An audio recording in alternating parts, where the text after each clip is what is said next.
I think maybe he's had 2 touches for the game, which as a centre-half forward, the ball's been down there about 30 times. It's probably not good enough. Jake Davis has had a really great season, but he probably just needs to get outside to be able to use his pace a little bit more. But they just need to be harder, and they need to run more, and they need to want the ball a bit more. So siren sounds to start quarter number 3 here between Glen, Waverley and Forest Hill. The tap one down as it comes out now here to the Hawks. Good tackle applied, no free kick given. Gibbons kick now in towards the forward line, and a good mark taken by Pincott less than 10 seconds into this quarter. And the Zebras are going to have their first shot at goal for the term. Pincott's about 45 from home. Did he kick this one kick from a similar distance earlier in the game and just push it to the to the side? Yeah, to the right, okay. So distance shouldn't be a problem. But we're looking at accuracy. Accuracy is the big question here as Pincott moves in. His kick is going to come short and to the right, almost marked on the line. Play continues. Pim in there now for the Zebras and can't go anywhere as he holds the ball just inside the goalpost. Umpire says we'll have a ball up.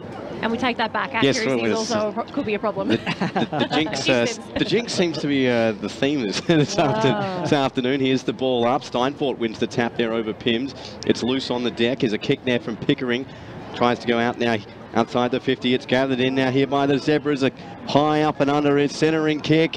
Over the top there. It's come loose at the back as Pim. He can't get to it in time. Socket off the ground.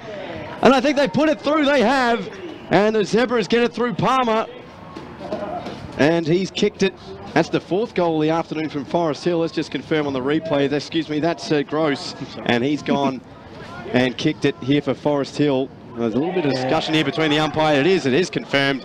And Forest Hill get their 4th of the afternoon. And they move to 4-4-28. They trail 10-6-66. 1.5 played. Let's go to Barry Cotts in the score centre. Yes, some scores, and Kilsyth 10-10-70 is leading Nunawading 1-7-13. Rural 7-5-47 to Wanturna South 2-3-15. Half-time at Tormore Reserve and Baronia. Lagging, and it scores be 4-4-28 to Baronia, 2 behinds, 2 points. And in the other game, half-time, already said that one, Rural 7-5-47, Wanturna South 2-3-15. Back in the middle of the Central Reserve, Forest Hill trying to hand pass their way into the open spaces. The tackle was a bit fierce. He just lost the ball there, Denham, and he gets the holding the man his way. So he'll kick from the back of the square, finds a man over in the open. It's Parent who kicked a goal in the first term, looking for a runner. Has no options. Inboard is covered. Down the ground seems covered. He's called to play on. He fakes one way, comes back to the boundary side, goes towards Pim. Cardamone's in his way, nearly marks, but the spoil comes in over the top. Pitts does well in defence. So we went to VAR on that last goal, and they confirmed goal. So it's thanks to Lee, the cameraman, because it was actually a correct decision. If only they came here, we would have told them 5 seconds earlier. Exactly right, Dave. So it's a boundary throw in inside 50. That's a throw, but Pincott gets away with it, and it's now kicked forward by Owsley, but his kick's ill-directed, or Eddie read it best and takes a mark in defence. So Eddie inside the back pocket, thought about kicking it downfield, or maybe hesitated one too many. He's kicked it straight down the throat of Michael Cardamone, and he is hearing it here from the Zebras. Well, he thought about going up the ground, decided against it, went straight. And Michael Cardamone says thanks very much, and he's got a chance to kick the 2nd straight here for Forest Hill. Do you think Martin Stillman might have had a quiet word to them at half-time about how they were playing?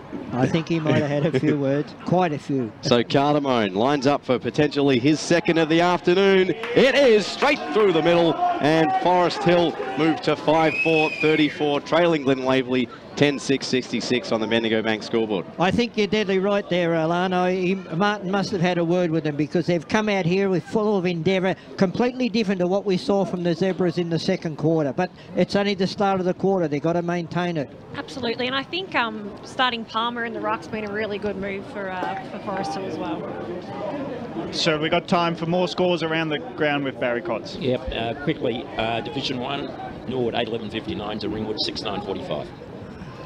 Some interesting scores around, and the umpire this time's blowing the free kick to Parthenides in the ruck contest, so he might hand it off. Well, he's looking to make himself a nuisance in the middle. He goes on with kicking it long as he can. It's Forest Hill who've set themselves up for the punch in defence, so at ground level they will win it out Cicluna gets it from half back, goes towards Cardamone at the back of the pack, but he's led to the ball by his opponent in Pitts. But Cardamone takes him down in a tackle. Umpire says play on. Eddie will do that for Glen Waverley Hawks. Gets it to Pitts, whose ball was smothered, or he was knocked off it as he was kicking it. Around the corner goes Gibbons. In position is Parente, loses it. And Eddie roves after he spoiled it. Now he spears a pass into the back line. Murray, the bounce defeats him. It's a loaded up ball from Forest Hill. It's offline. And Eddie Dunn just stops it from going out of bounds before he spoils it.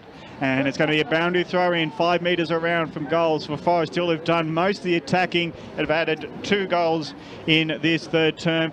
We've got a stoppage. We'll go a quick boundary line with Brett Beston.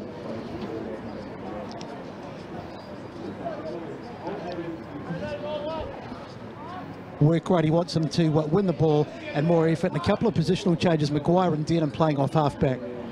So Parente tries to get it out of the ruck contest, but spills to the ground. A riddle from Glen Waverley knocks the kick out of defence.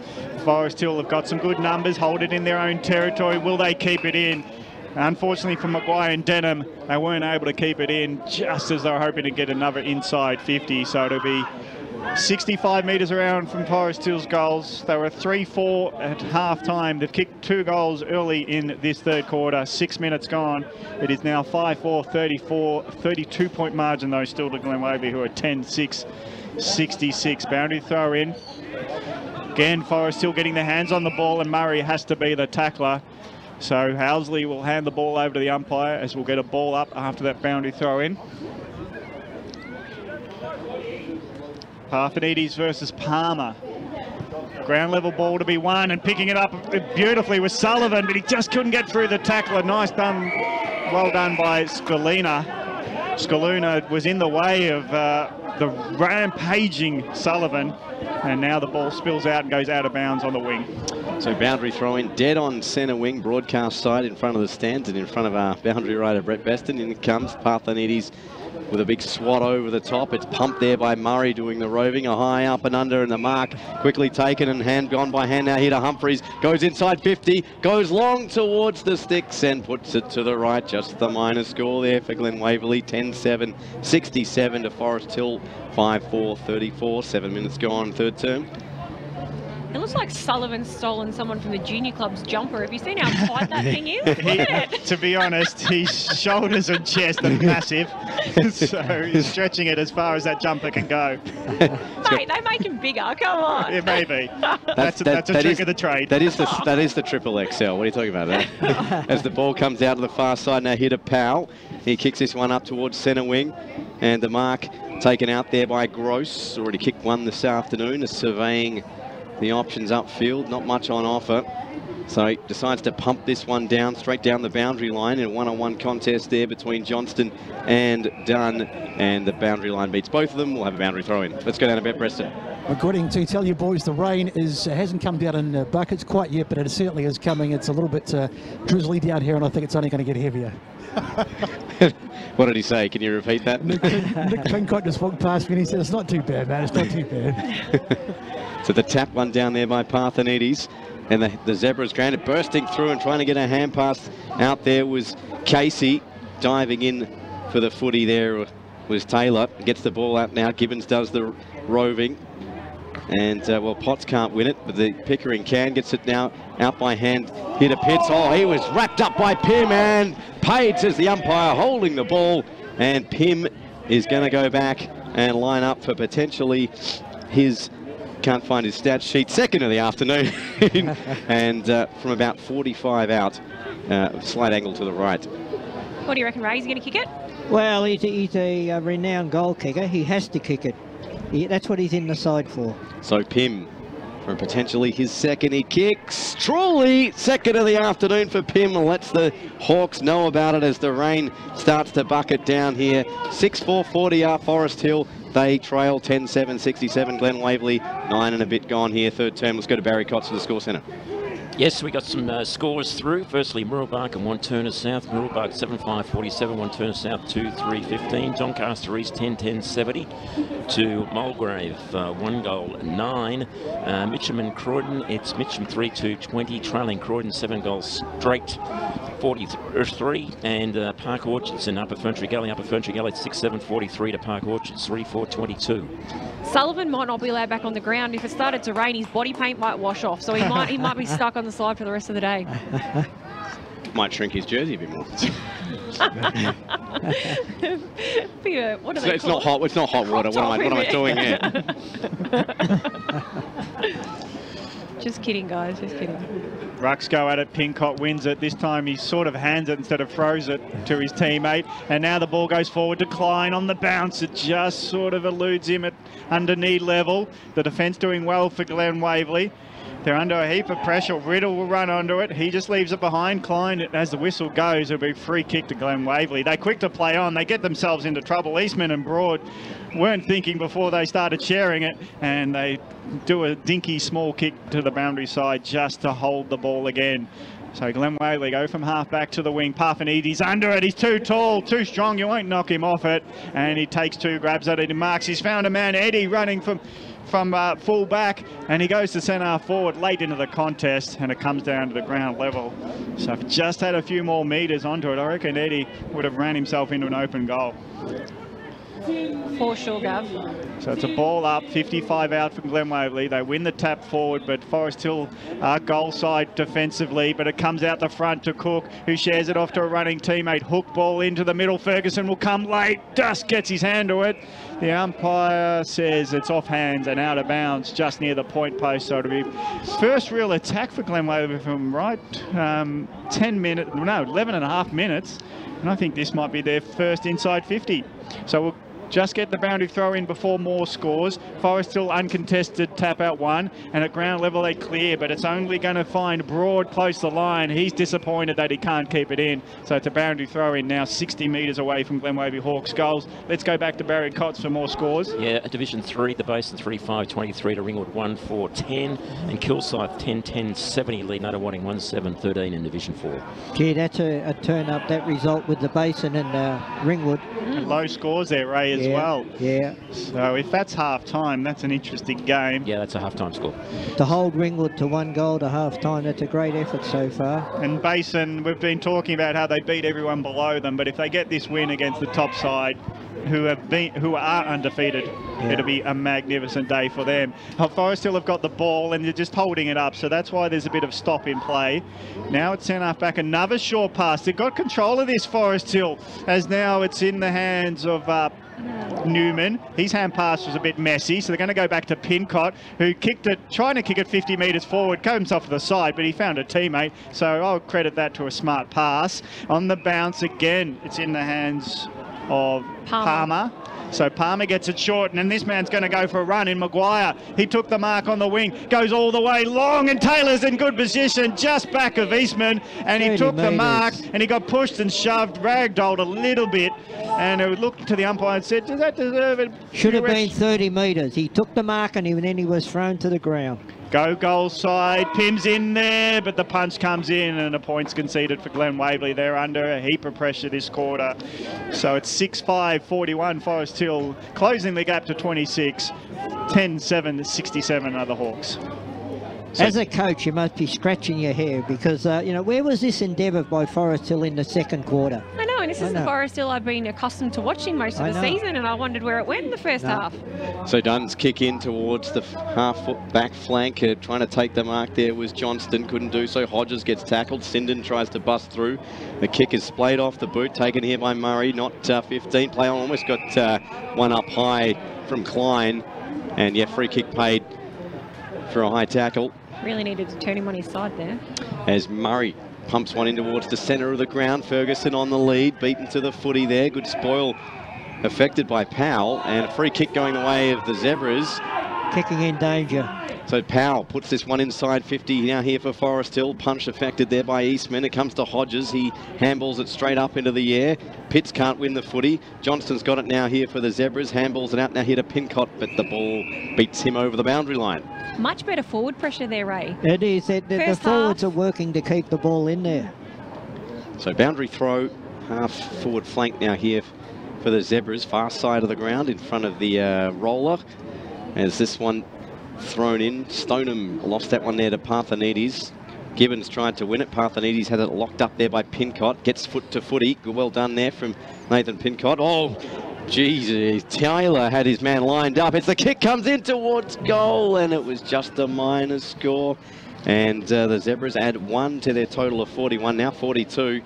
And 67 plays 42-15. Let's go down to Brett Beston, boundary side. Just keeping an eye on Gav Willoughby, boys. He's looking a little bit ginger. He's had quite a bit of stretching in the last couple of minutes. It looks like it could be a groin or round about that area. Hopefully he'll be back on soon, but he's just been doing a few little tests on the boundary. Parent's got it. He gives it to his teammate. Davis trying to show some tricks. He just gets to the Pim, who will drive it towards goal. He doesn't make a mistake from the pocket, and Pim will tell you if he kicks a goal. He'll go for a gallop on the standing start. He moves better after he kicks a goal, and he's done that from the pocket. It's Pim's third goal, trying to check the sheet, and Forest Hill are back in this game. They only trail now by 19, 7-6-48. Glen Waverley 10-7-67. It was a 44-point margin at halftime. Now it's only 19. And great play by Jake Davis there to hand pass it out to Pim. I was wondering what he was doing here, passing it further in, like to a disadvantage, but obviously, you know, you go to your goal kicker.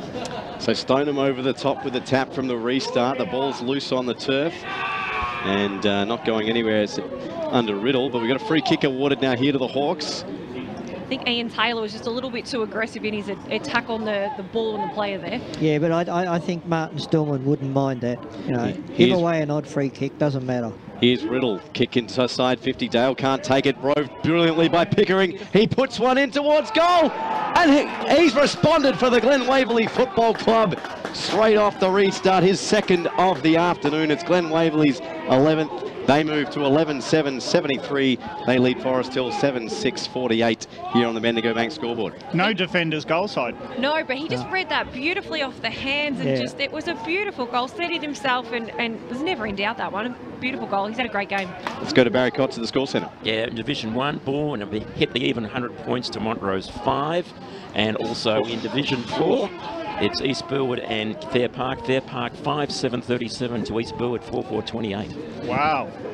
So East Montrose doing an unawarding. What's going on? Big result in Division 4 football if East Burwood go down to Fair Park, as it's an interesting game at the top of Division 4. 1v3. It's going to be a free kick against Forest Hill, who won the centre clearance, and it'll go to Dunn, who everyone's looking going, oh, well, it's not you, Dunn, either. It's Cruz. So I don't think many people knew why, but it's ended in Cruz's hands at half-back. He goes to the wing, towards the grandstand. Eventually the ball gets to Pickering. He's dispossessed in a tackle. Cook's there to help. Hands it off to Sinden. Sinden drives the ball to half-forward, but Forest Hill in the way. Quick to play on is Davis. Not the smartest decision, but he got tripped. Yeah. And he's very lucky the umpire saw that and said, well, serves you right for playing on with the man right on you. I thought he played on because the umpire was very slow with the whistle. So Davis from halfback kicks it long to Klein, gets underneath and Dunn takes the grab. He just a contest there. He put the knee into Klein's back and he just was strong in the contest, takes the mark. So Dunn loads up from halfback, drives it to half forward. All Forest Hill in position. They maybe needed to communicate, so Dale drops the ball, drops it into the hands of Sullivan. Sullivan's hand pass was ill-directed, and now Forest Hill might get out of it.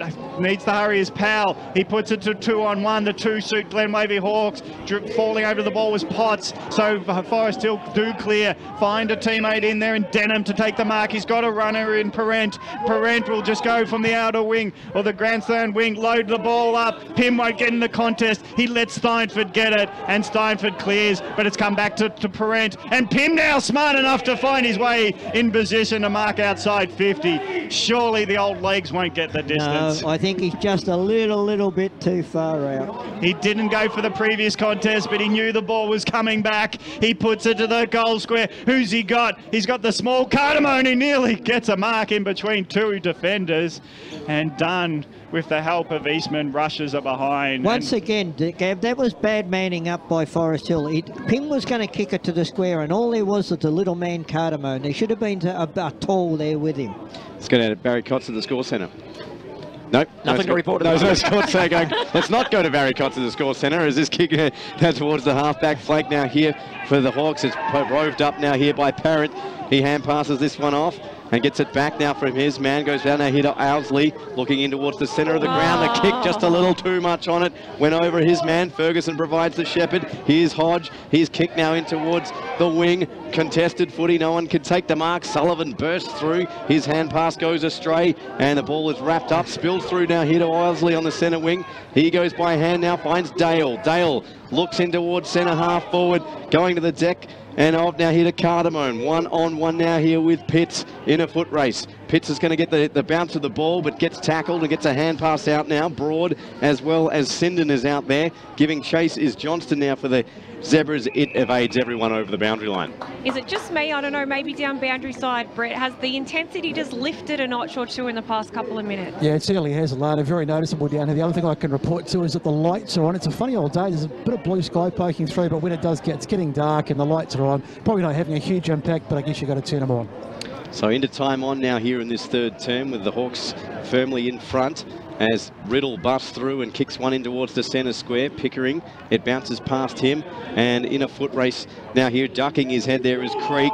He gets tackled, socket off the ground. Newman couldn't get to the footy. Pickering's going to run onto it and go by hand now here to Riddle, who's come up the ground. His kick in towards the arm in direction. It doesn't get through to him. Good work there from Willoughby, and he's going to get beaten over the boundary line. Manages to keep it alive. Stoneham can't take a loose footy. He's tackled there by him in, and we're going to have a ball up in the forward pocket here for the Hawks. So this really is only the second inside 50 for Glen Waverley. They had a 44-point lead. Now it's gone back down to 4 goals. So it's a contested ball. Kick off the ground, goes into the goal square for the Hawks. Forest Hill do well, and they'll concede under a heap of pressure.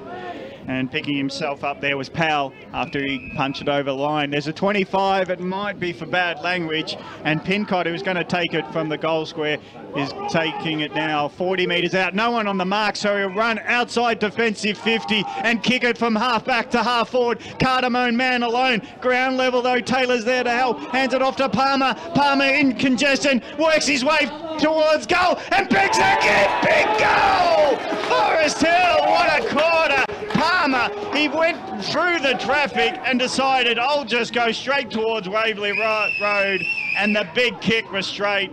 It is now 8-7-55, only 19 points the difference. Glen Waverley 11-8-74. Let's restate it. They were down by 44. Now it's only 3 goals the difference. Great play. Look, if there's an opportunity comes up, you've got to take it. And Pincock, he was going to kick the ball in from a behind. There was something said. The umpires played a 30-metre penalty. He's taken advantage of it, and he's the one that put the ball into the forward 50. Let's go to boundary side, Brett.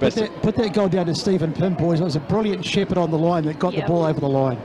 So the restart now. Parthenides can't win the tap. Sullivan bursts through, gets collected there by Gibbons. It falls now here to Casey. His kick was a wild one. It bounces almost past Cruz there, but roved now here by Forest Hill. The kick in towards the full forward as it goes into Dunn's legs. He can't take it, neither can Steinford. He dives on top of the footy. Cardamone's in there as well for Forest Hill, and we're going to get a ball up as Powell was the one trying to win the footy, and the momentum all with the Zebras at the moment. Let's go to Barry Cotts. Yep, Mirrabah 11-7-73 leading Wanturna South 4-5-29, and a real low scoring game. It's 3/4 time, and it's a Heathmont Jets 3-7-25 to South Belgrade 3-4-22. So the Jets have clawed their way back, and 23 minutes gone in this one. And Nick Pincott has actually worked his way into the game. He had a quiet first half, that clever bit of play. He's just been on the end of it, back in the midfield. I feel like he's really going to be one to watch. Must have been the rain, I think he likes it. This one here for Johnston. He tries to win a bouncing footy, goes in again for a second bite, but he's got 3 Glen Waverley players to deal with. And we get another ball up. Can I mention a player, Parent? How good is he? He's been terrific, yeah. At half forward, he's creating a lot, and he's working with his teammates, Palmer being one of them. Your man just had it then. So Murray, he gets tackled. Pym tries to burst through the pack, and yes, tripped was Pym, and he's going to go back with a free kick from 30 metres out directly in front. Oh, I think he had momentum of falling down anyway. We see here on the replay, Pym grabs the footy, Steinford, the offending player, a bit of the old ankle tap. That's a penalty, but we're not playing that sport. So 74-55, Pym's already kicked 3 this afternoon. potentially number 4. This would be a big one for the Zebras to get, and it is straight through the middle. 4 on the afternoon for Mr. Pym, and now the Zebras 9-2-61. They trail Glen Waverley 13-8-74 on the Bendigo Bank scoreboard. 25 minutes played in this third term. And look, the Zebras have really put themselves back into this game, and Stephen Ping with a 3-goal quarter, he's certainly given them a target down there. But what I think the decisive thing this quarter is that they're getting it out of the centre. You know, the big guy Parthenides, he's still in there contesting, but they're jumping over him at the moment. So we'll go back into the centre there in a minute. Barry, you've got some more scores around the grounds? One Division 3 and Warrandyte and Donvale. It's Warrandyte 3-8-26 to Donvale 3-4-22. They're just not, Glen Waverley just aren't able to just run straight through that clearance like they were earlier on, so they have put a stop to that. Glen Waverley 74 to Forest Hill 61. 25 minutes gone, third term. We didn't think we'd have a contest at half-time, but game on as Parent couldn't kick it off the ground. Or sorry, at that time it was Casey. I should know people named with the same name, but Casey misses it, and it's a ball up on centre wing. And the move of Willoughby onto Armin and Maguire onto half-back's been a good one too by Stillman. Coming off the back of the contest, Gibbons, but he couldn't get involved. The tackle was a bit fierce, and now there's push and shove. Glen Waverley frustrated. Owsley's doing some good work in there. It's now 1 at ground level. Sinden gets it out of the contest and kicks to an open forward line. 2-on-2. Leading the race is Cicluna. He kicks it to himself. A second go at it. He's other player is saying he's doing it deliberately, but it's a disputed ball. It's over the boundary line, out of bounds, outer side on the Springvale Road side of Central Reserve. So it's now 70 metres around from Glen Waverley Hawks goals. They've only entered their forward line twice to add 1 goal this quarter. Their 44-point lead at half-time's evaporated to 13 as Forest Hill have piled on 6 this quarter. Pym with 3. Working hard in the contest. This is what we didn't see in the first half from Forest Hill. 1 man grabbing the ball first, 2 coming in to tackle just in case it gets out. And Ray, there's a player that I called a contested ball beast a few years ago, Lucas Gibbons. Yes. This quarter. Yeah, he's really lifted his game. Sullivan wins it, but he's tackled and scragged to the ground. So again, Forest Hill stopped the ball from getting inside 50, and it's now a boundary throw in as the Packer players move the ball 10 metres forward for Glen Waverley. But Forest Hill are doing the little things really well now. Pressure acts have lifted. It's big with Parthenides winning the ruck contest at ground level. Who's going to get onto it? Players jumping on the ball, and whoever gets there first is piled onto. And Parthenides is one of those tacklers. So this is I just think Glen Waverley have sensed that they need to get themselves back with some energy, but the horses bolted. Forest Hill are playing such a good game now.